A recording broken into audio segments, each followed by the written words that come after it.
Next, we're going to start with our first panel. We're going to be discussing grid hardware and flexibility in green energy infrastructure. So I'm going to have to welcome our panel on board. Mr. Borja Rosales, the principal at Seaya Andromeda. Mariana Costa, the principal at EDP Ventures. Omeed Badkoobeh, CEO at Yotta Energy. And of course, a fantastic moderator, Max Hefti, the investment manager, Energy Emerald Technology Ventures. Whenever you want. Hi, please, welcome.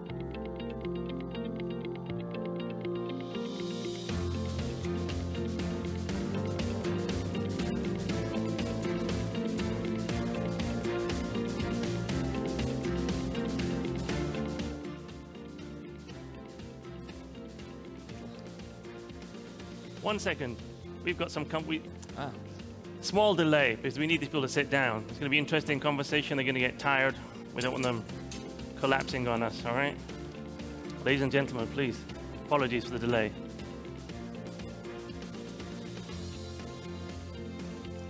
Take your seats.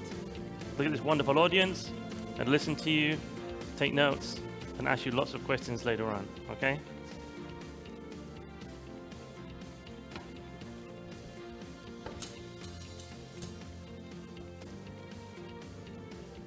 So grid hardware and flexibility in green energy infrastructures. Many, many thanks. Enjoy. Great. Thank you very much for the kind introduction. I welcome you to the first panel of today, Grid Hardware and Flexibility in Green Energy Infrastructure. So I'm Max from Emerald. We are an international VC firm, and I invest in startups in the energy transformation space. So, and I'm also stepping in for my colleague, Christoph, today. So the flexibility topic, just as a brief introduction, could not be more timely, as it is subject to many investment decisions in committee meetings, including in our firm, and I'm sure in many of yours as well. So in Europe alone, we more than doubled the renewable install capacity over the last decade from 250 to more than 500 gigawatts. And looking forward, the overall power generation capacity, of course, also has to at least double to meet the expected demand. And the addition, of course, will be mainly of renewable and intermittent nature. At the same time, we have an increasingly fluctuating demand due to e-mobility, electrification of heat in some regions, and other factors as well. And this makes balancing supply and demand ever more complex. But our grids were originally not really designed to respond to such changes in demand and supply with such levels of intermittency, and therefore grids have to become much more flexible to also stay resilient. So today we want to unpack all of this a little bit in this very short panel and see what flexibility actually entails, but also look at a couple of solution spaces. And we have a great panel here together consisting of 3 camps, if I may stereotype this a bit. So we have Mariana from EDP representing the utility side, and we have the investor side, Borja from Seaya, and then Omeed from the solution side, Yotta Energy.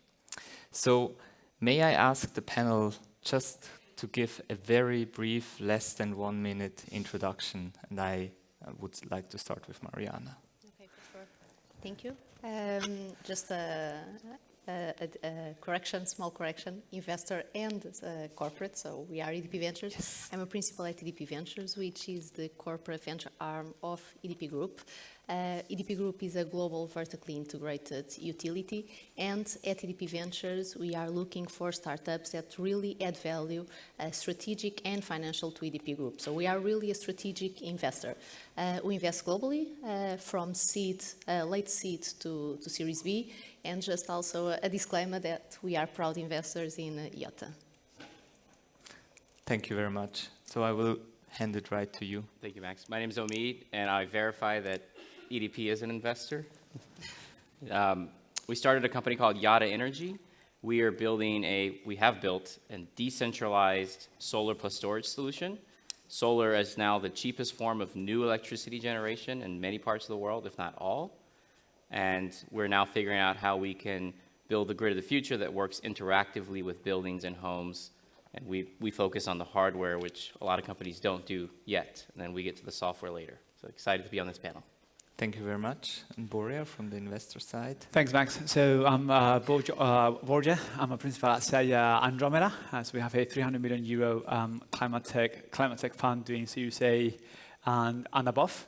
Sort of pure financial interest rather than strategic, not having the luxury of being within someone like EDP, for example, and focusing a lot on sort of energy transition, sustainable food technologies, and circular economy. So, well, obviously, this was a no-brainer event, and I'm very happy to be here with you today.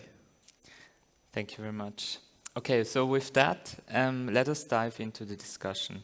So, if I can start again with you, Mariana.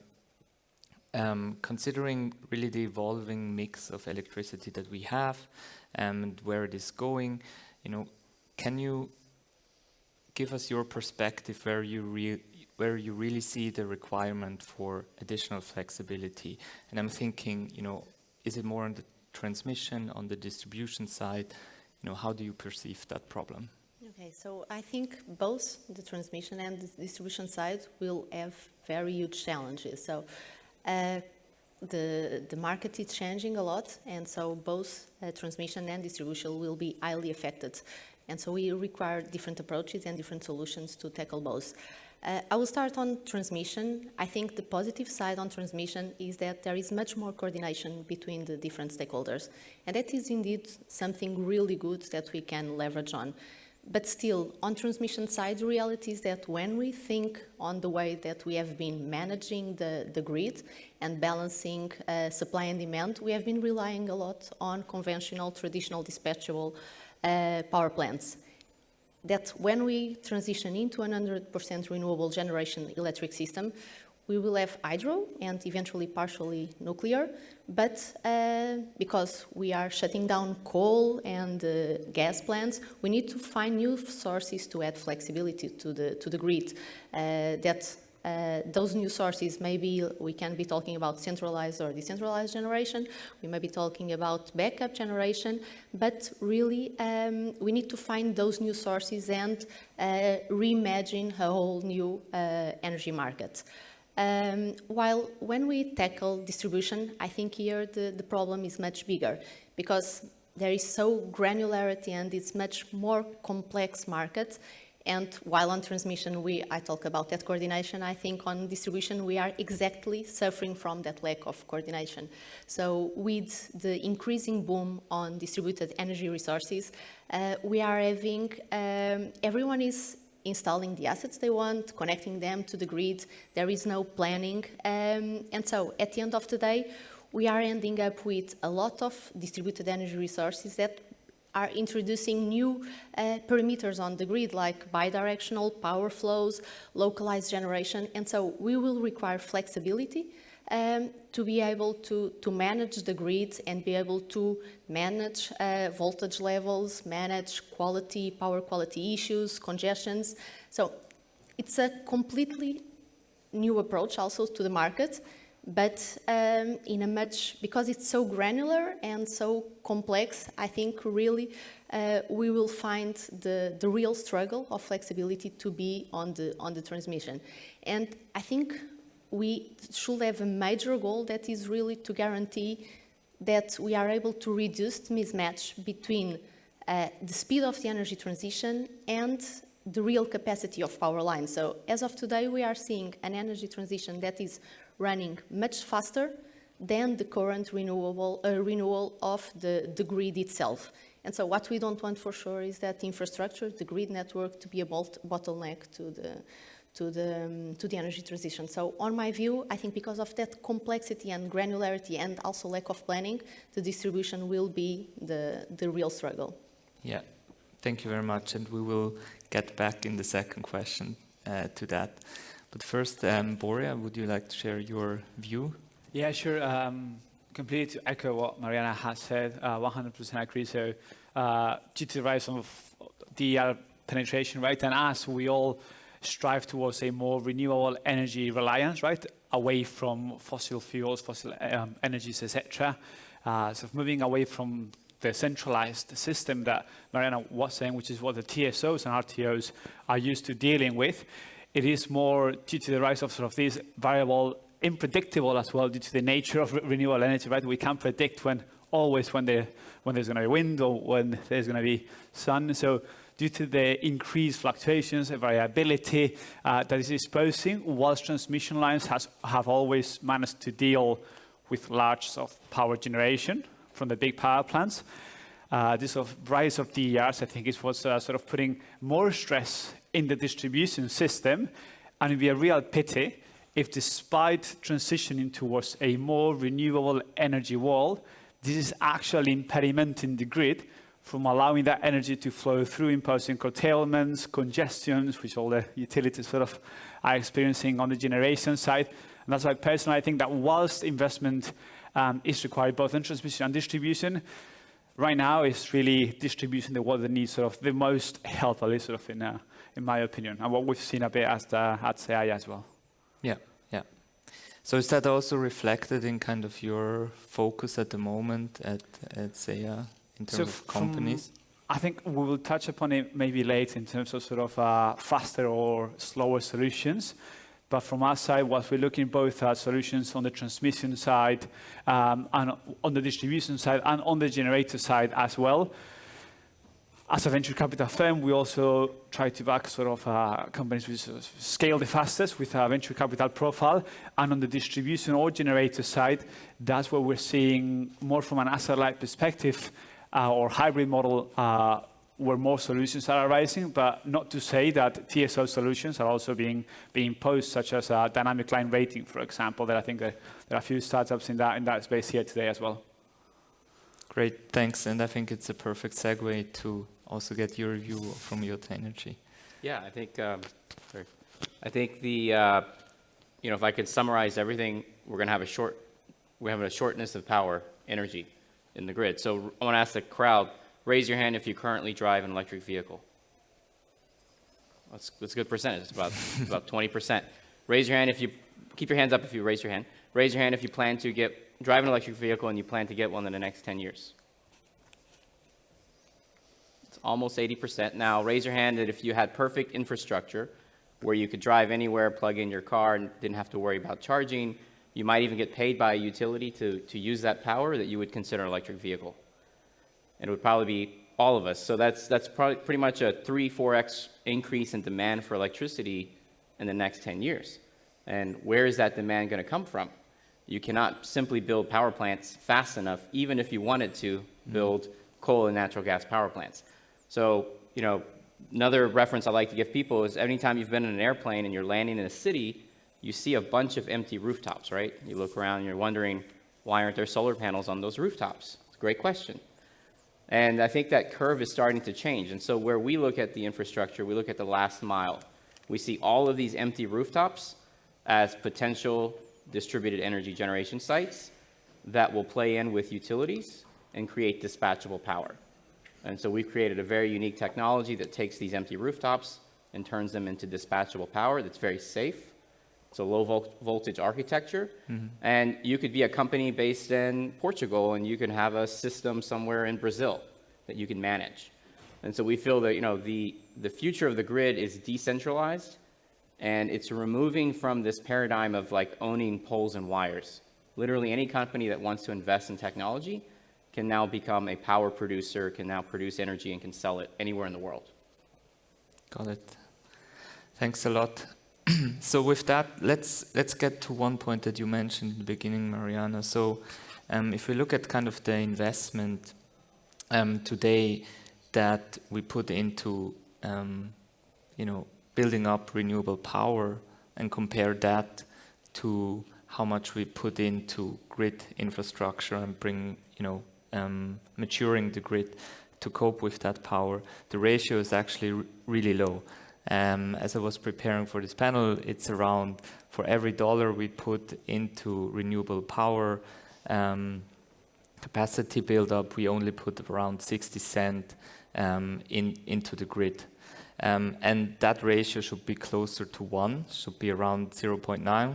So the question that I would like to pose to all of you is like, what can we do and how can we accelerate to really get that flexibility, as you mentioned, on the distribution side to get a more flexible grid?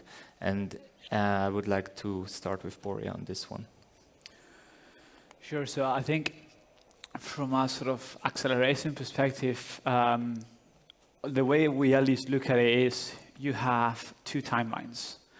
You have the infrastructure or sort of a hardware timeline, and then you have sort of the more sort of a digitalization timeline. I think for the long-term reliance and resilience of the grid, and obviously ultimately the grid needs to be reliable, you need to invest in sort of infrastructure.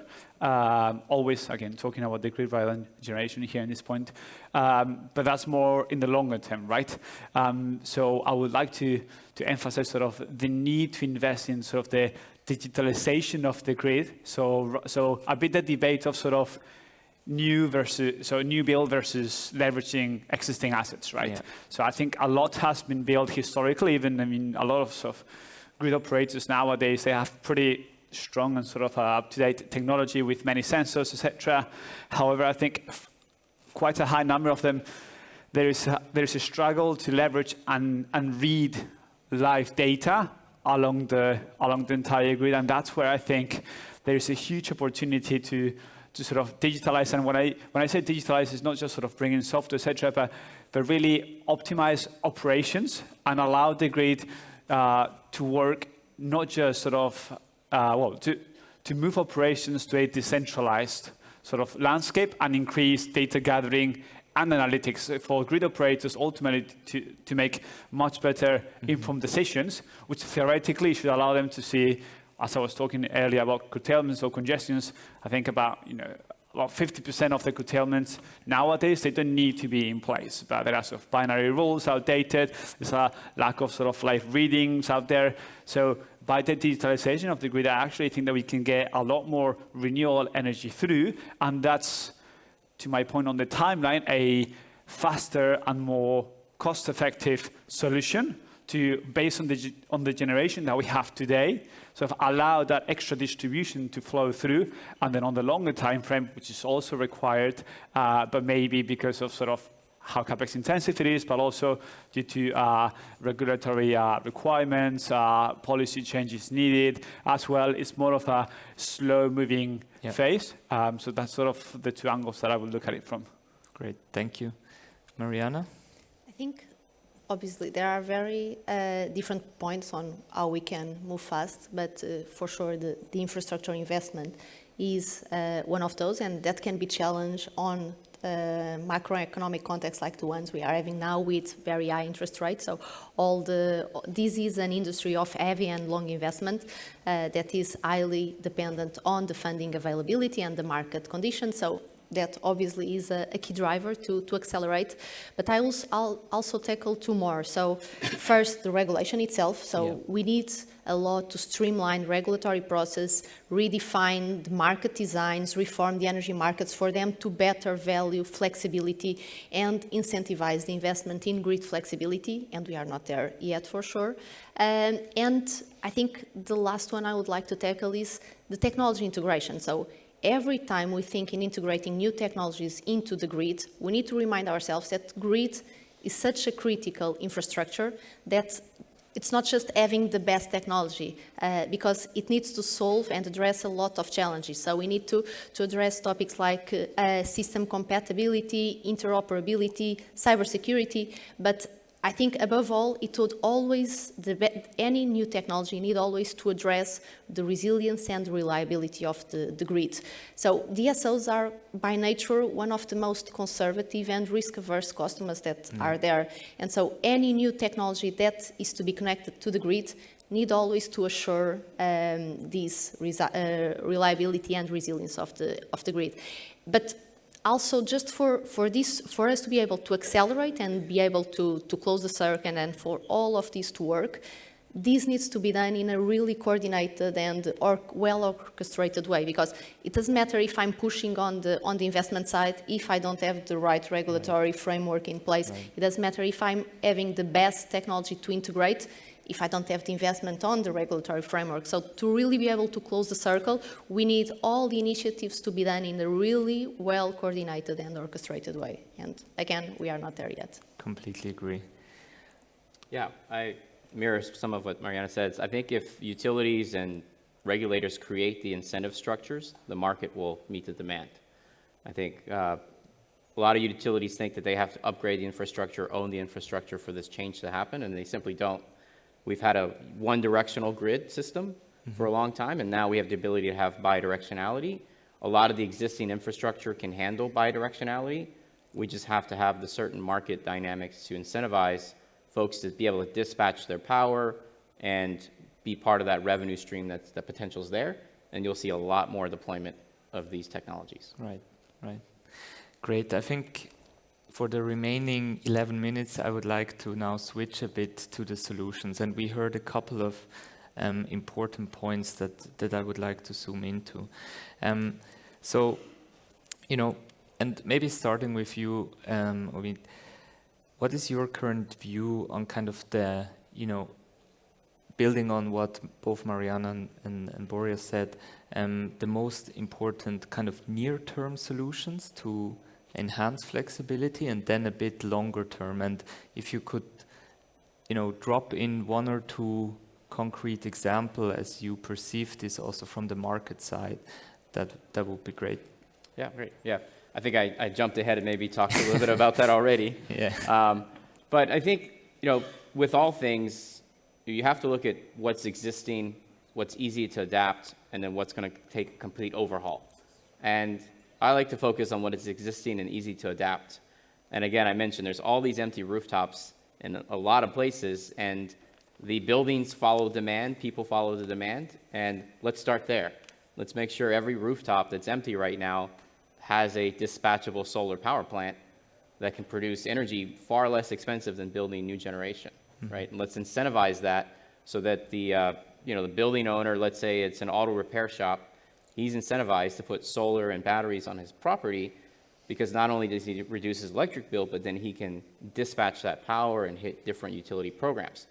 I live in Texas, in Austin. It's a great example market because half of the state is regulated, half of the state is deregulated.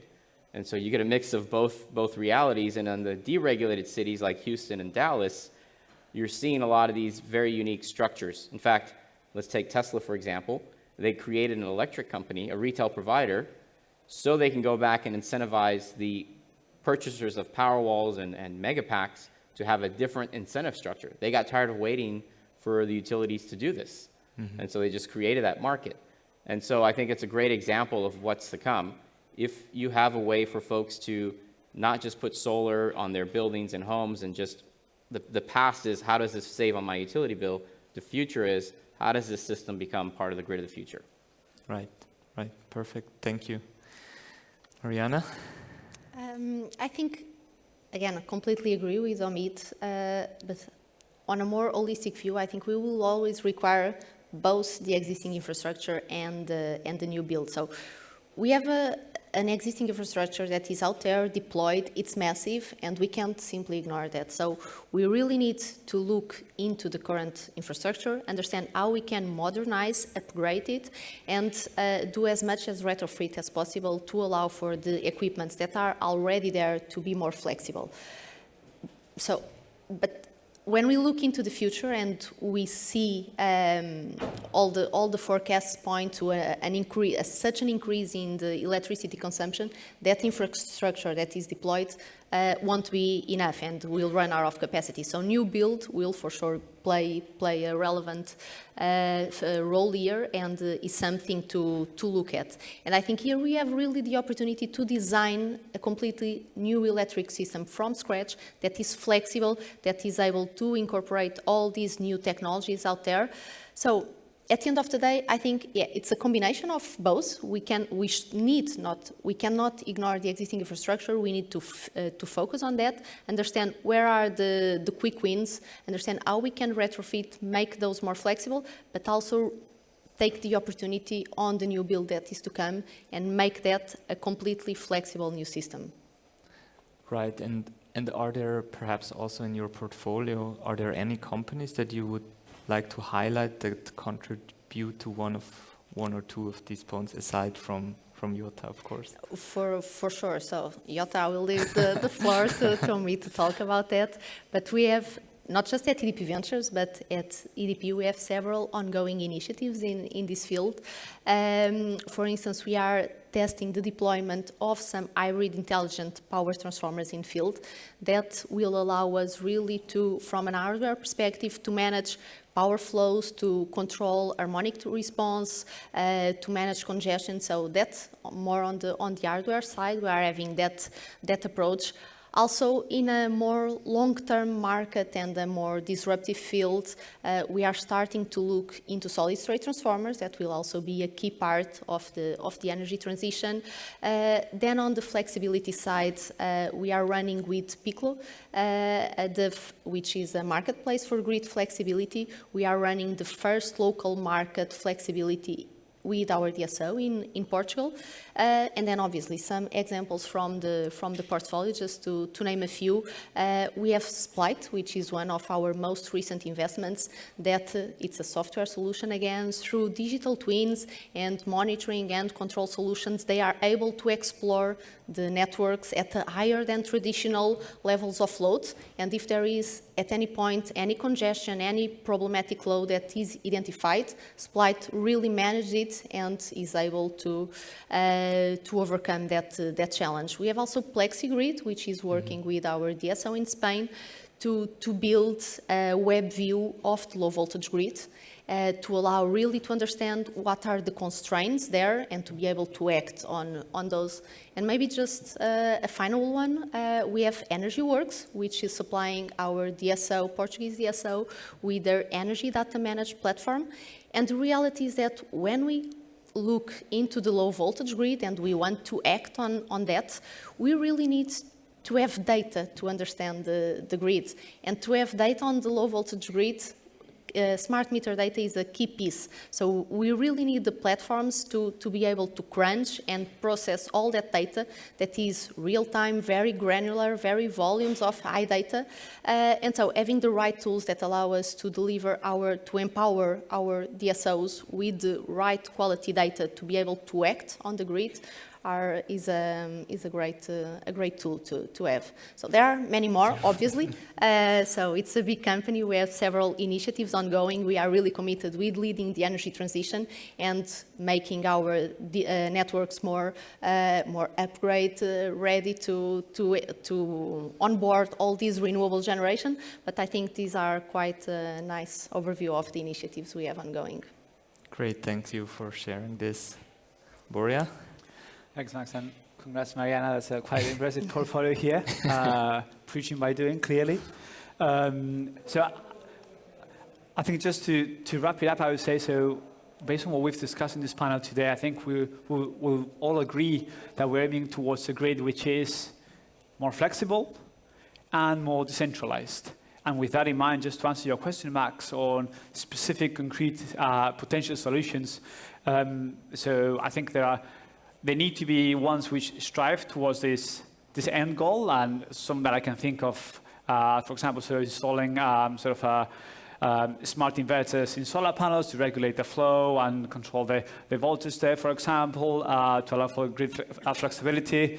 Demand response problems within VPP, so also startups like Luminasa, which is around RoboCharge, etc. Ultimately encouraging consumers to use the energy and trade it based on the grid load.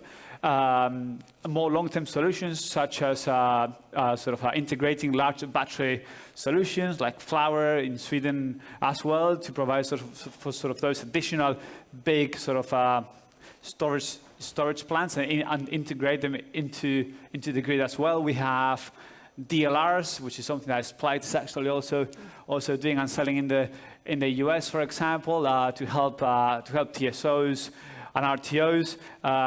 And lastly, also to point towards, and I know everyone in the audience here is familiar with this, but sort of energy blockchain sort of trading. So again, if we're creating this decentralized sort of flexibility market, then allow also to consumers to start going directly sort of and trade between the consumer and the producer, right, in a decentralized manner. So here startups like Inspired, Esserine. So these, I think they're all solutions across the value chain, more on the generator, on the producer, down to the consumer, to make sure we sort of power through this decentralized, flexible movement, sort of, enabled to create the grid of tomorrow, really. Yeah, I think that's a perfect kind of quick summary, and I'm happy that you mentioned Inspired. It's one of our portfolio companies as well. Yeah. So yeah, I think for the last 2 minutes, I would also just give both of you the opportunity to kind of, wrap this panel up based on your important messages that you would like to give to the audience. Yep. Yeah, again, I'll bring a relevant case of recently. Last week in Texas, I think it was sometime Tuesday, 80% of the utility mix was renewable, which was wind and solar, right? And this is all intermittent renewable energy that folks had said if we get to above 50%, the grid would melt down. So 80% of the mix of Texas's energy was renewable. Nothing happened.